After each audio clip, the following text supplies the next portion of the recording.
وہ خدا کا بیٹا ہوتے ہوئے خود خدا ہے، مگر رومیو کے خط اور اس کے 3 باب کے مطابق وہ داؤد کی نسل سے پیدا ہونے کے اعتبار سے بیٹا کہلاتا ہے۔ بشریت میں وہ بیٹا کہلاتا ہے، الوہیت میں وہ بیٹا ہے۔ اس اعتبار سے کلام مجسم ہوا ہے۔ لکھا ہے کہ کلام مجسم ہوا، اور دوسری طرف بتایا گیا ہے کہ بیٹے نے باپ کی گود میں ہے، اس نے اس کی خوبیوں کو ظاہر کیا ہے۔ اس سے پہلے کہ ہم آگے آیت میں پڑھیں، میں اس بات کو ڈیفائن کر دوں یہاں پر آپ کے لیے کہ جو میں نے جیسے کہا کہ مخلوق جو ہے ذات انسانی، ذات خدا کی خوبیاں ظاہر نہیں کر سکتی، ہاں اس کی گواہی ضرور دے سکتی ہیں، اس کی شہادتیں ضرور بیان کر سکتی ہیں، اس کے متعلق معلومات ضرور بیان کر سکتی ہیں، جیسے یوحنا ہی کی انجیل میں اور اس کے پہلے باب اور اس کی 7 آیت میں ہمیں یوحنا کے بارے میں پتہ چلتا ہے کہ یوحنا جو ہے جو زکریا کا بیٹا ہے،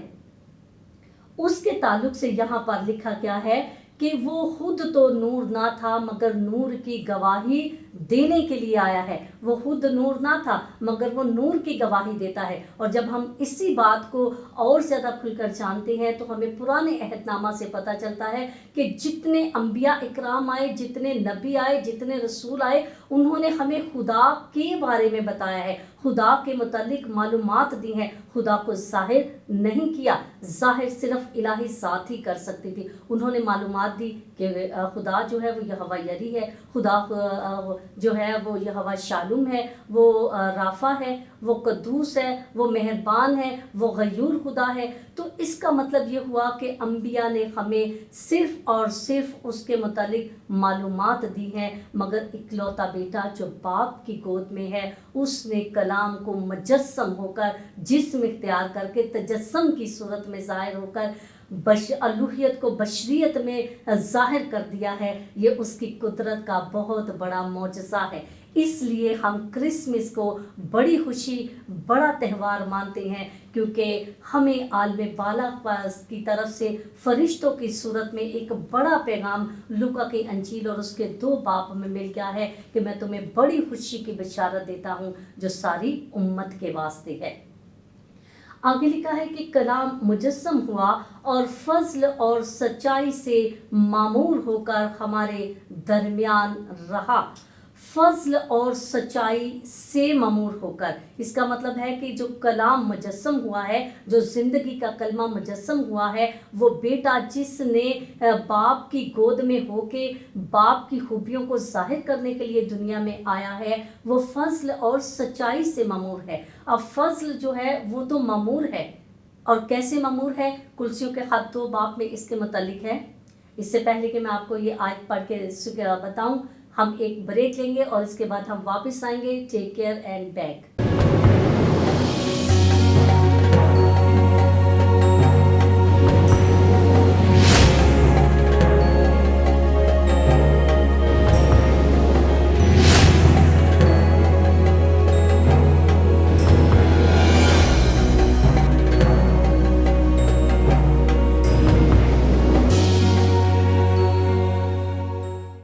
ویلکم بیک آپ سب کو۔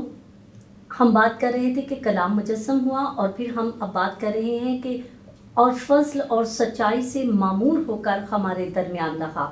اب یہاں پر لکھا ہے کہ فضل اور سچائی سے، تو فضل جو ہم پر ہوا ہے وہ ہم پر یہ ہوا ہے کہ یسایہ نبی کا صحیفہ اس کا 7 باب اور اس کی 9 آیت کے مطابق اور پھر 14 آیت کے مطابق ہم پر فضل یہ ہوا ہے کہ ہمارے لیے ایک لڑکا تولد ہوا اور ہم کو ایک بیٹا بخشا گیا۔ اور ہم پر فضل یہ ہوا ہے کہ یسایہ نبی کا صحیفہ اس کے 11ویں باب میں پرانے عہد نامہ میں اور اس کی پہلی آیت میں لکھا ہے کہ یسی کے تنے سے ایک کونپل نکلے گی اور اس کی جو شاخیں ہیں ان سے ایک بار آور شاخ پیدا ہوگی۔ تو اس کا مطلب یہ ہوا کہ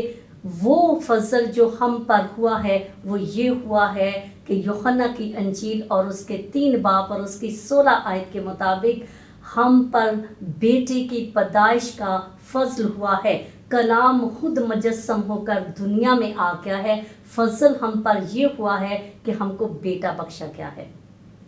اور بیٹے کے وسیلہ سے ہمیں زندگی مل گئی ہے، اور زندگی بھی ایسی جو بقا کی زندگی ہے، زندگی بھی ایسی جو نور کی زندگی ہے، کیونکہ لکھا ہے یوحنا ہی کی انجیل اور اس کے پہلے باب اور اس کی 3 آیت میں کہ اس میں زندگی تھی اور وہ زندگی آدمیوں کا نور تھی، اور فضل کے وسیلہ سے جو خدا نے ہم پر کیا، خدا نے دنیا سے ایسی محبت رکھی کہ اس نے اپنا اکلوتا بیٹا بخش دیا۔ فضل ہم پر یہ ہوا ہے کہ بیٹا ہمیں مل گیا ہے، اور بیٹے کے سبب سے ہمیں زندگی مل گئی ہے، اور زندگی بھی کوئی معمولی زندگی نہیں ملی، نور زندگی مل گئی ہے، وہ زندگی جس کی تلاش نبی، انبیاء اور تمام پیشن گوئیوں کے مطابق ہوئی ہے۔ پیدائش کی کتاب سے ملاکی تک اگر ہم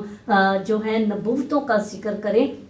تو ہمیں پتہ چلتا ہے کہ ہم پر یہ فضل ہوا ہے کہ ہمیں بیٹا بخش دیا گیا ہے، اور بیٹے کے سبب سے زندگی ملی ہے، اور زندگی کو قبول کرنے کے مطابق یوحنا کی انجیل پہلا باب اور اس کی 12 آیت میں جتنوں نے اسے قبول کیا اس نے انہیں خدا کے فرزند بننے کا حق بخشا۔ فضل ہوا ہے کہ بیٹے کو ہم قبول کر سکتے ہیں، اور جب بیٹے کو قبول کرتے ہیں تو ہم فرزندیت میں شامل ہوتے ہیں، فرزند بن جاتے ہیں۔ تو پھر رومیو کا خط اس کے 8 باب اور اس کی 14 آیت اور 15 آیت کے مطابق ہم غلامی کی روح میں نہیں رہتے جس میں پرانے عہد نامہ میں لوگ جی رہے تھے، کیونکہ ابلیس کی قید میں تھے، اور یسوع مسیح ہمیں ابلیس کی قید سے چھڑانے آیا ہے، اور اس نے خود فرمان دے دیا لوکا کی انجیل اس کے 4 باب میں کہ خداوند خدا کا روح مجھ پر ہے، اس نے مجھے بھیجا ہے کہ قیدیوں کو جو ہے وہ آزاد کروں، اور غریبوں کو خوشخبری دینے کے لیے وہ آ گیا ہے، اور لکھا ہے کہ اس نے مجھے مسح کیا ہے، اور وہ اس کے سالے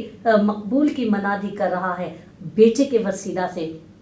بیٹے کو قبول کیا، پہلے زندگی جو ہے وہ مجسم ہوئی ہے، پھر زندگی 18 آیت کے مطابق ظاہر ہوئی ہے، پھر 12 آیت کے مطابق ہم نے اس زندگی کو قبول کر لیا ہے، اب یہ زندگی ہمارے اندر آ گئی ہے۔ اس زندگی کو قبول کرنے کے وسیلہ سے ہمیں روح القدس انعام میں مل گیا ہے، اور جب ہمیں روح القدس انعام میں مل گیا ہے تو ہم بادشاہی کے وارث بن گئے ہیں۔ رومیو کا خط اور اس کا 8واں باب اور اس کی 14 آیت کے مطابق ہم لے پالک بیٹے بن گئے ہیں، اب ہم اس کو ابا یعنی اے باپ کہہ کر پکارتے ہیں، اور اس کے سبب سے ہمیں وراثت مل گئی ہے، باپ کے پاس آسمان پر بیٹے کی وجہ سے ہمیں حصہ مل گیا ہے۔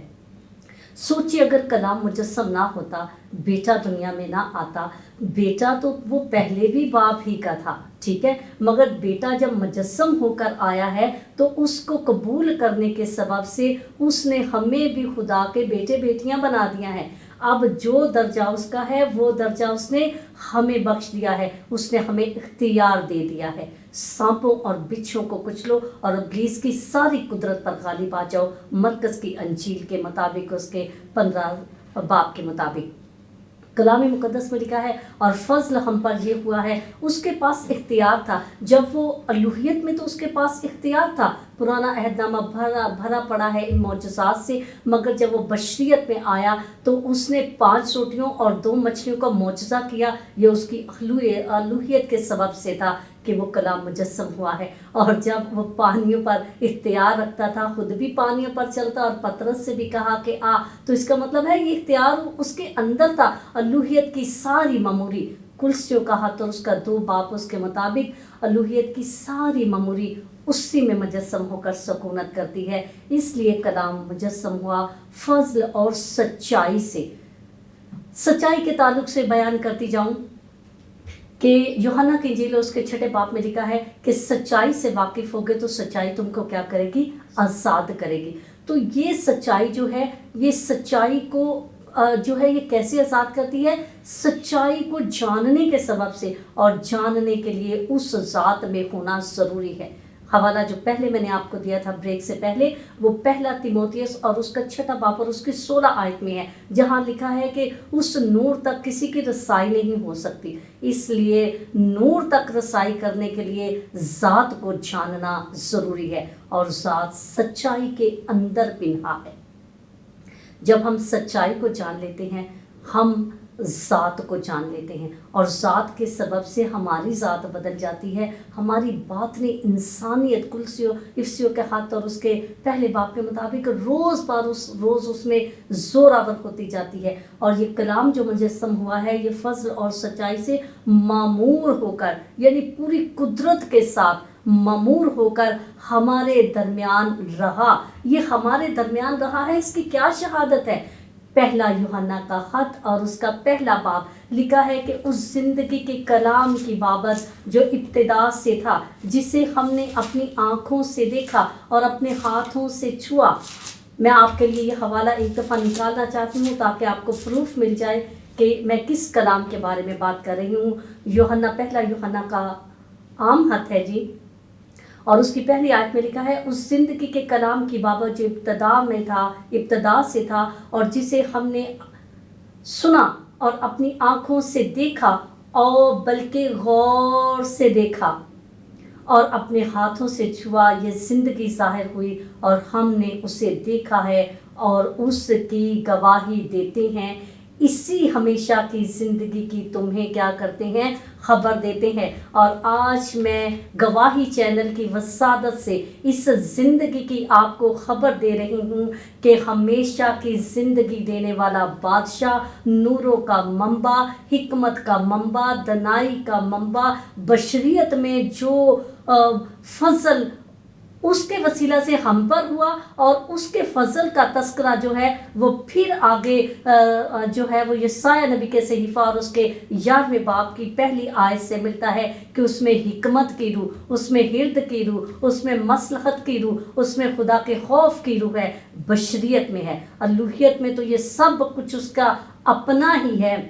اور وہ اس سے بھرا پڑا ہے اور اس سے ممور ہے، تھوڑا سا ممور نہیں ہے بلکہ وہ پورا ممور ہے۔ اس لیے ہمیں ایمان رکھنا چاہیے کہ اکلوتا بیٹا جو باپ کی گود میں ظاہر ہوا ہے، وہ اس پوری قدرت کے ساتھ جو آسمانی قدرت ہے وہ مقدسہ مریم کے سبب سے ظاہر ہوا ہے۔ اسی لیے مقدسہ مریم کا ایمان یہاں پر ہمیں نظر آتا ہے، وہ کہتی ہے کہ میں خداوند کی بندی ہوں اور میرے لیے تیرے قول کے موافق ہو۔ قول کے موافق کیا ہوا ہے کہ فضل اور سچائی سے معمور ہو کر وہ ہمارے درمیان میں رہا ہے، اور لکھا ہے ہم نے اس کا ایسا جلال دیکھا جیسا باپ کے اکلوتے کا جلال۔